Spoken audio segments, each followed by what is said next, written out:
গত সোমবার বিকাল ৫টায় সামারোসা টাউন মসজিদে দারউল কিরাতের বার্ষিক অনুষ্ঠান ২০২৪ অনুষ্ঠিত হয়।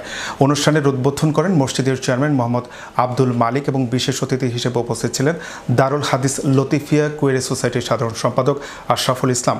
অনুষ্ঠানটি শুরু হয় পবিত্র কোরআন তেলাওয়াতের মাধ্যমে। অনুষ্ঠানটি উপস্থাপনা করেন রাফি ও আবিদ। অনুষ্ঠানে বক্তব্য প্রদান করেন ফজলুল চৌধুরী, আব্দুল কুদ্দুস, শাহ আব্দুল ওয়াদুদ, সৈয়দ ইব্রাহিম হোসেন, হাফিজুর রহমান এবং শাহনেওয়াজ আহমেদ। শিক্ষার্থীদের মধ্যে পুরস্কার বিতরণ অনুষ্ঠিত হয় এবং আশরাফুল ইসলাম মুসলিম উম্মার জন্য দোয়ার মাধ্যমে অনুষ্ঠানটি শেষ করেন। আসসালামু আলাইকুম ওয়া রাহমাতুল্লাহি ওয়া বারাকাতুহু।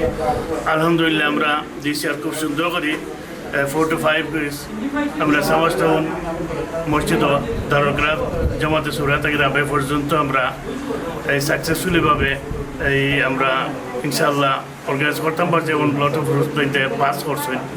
Alhamdulillah, today we had our award ceremony for Darul Qirat 2024 here at Somerstown Masjid. We are very pleased and happy that many of our students have passed all the levels that we have here and have gone on to the final level and different levels. We pray that Allah subhanahu wa ta'ala accepts all our efforts from the teachers. সুন্দর জিনিসটা আপনারা যেন করছেন, আমরা প্রত্যেক বছর হয়তো দোয়া খাই আমরা গেছি আর আমরা বাচ্চাই তারা সুন্দর হইতো বাচ্চাই না কত আমরা কথা করতাম ওখানে আমরা দোয়া। আলহামদুলিল্লাহ, দারুল কিরাত 2024 সামারস্টাউন ব্রাঞ্চের সমাপনী অনুষ্ঠান আজকে অনুষ্ঠিত হলো। অত্যন্ত আনন্দঘন পরিবেশে অভিভাবক এবং প্যারেন্টস তারা উপস্থিত ছিলেন, ছাত্রছাত্রীরা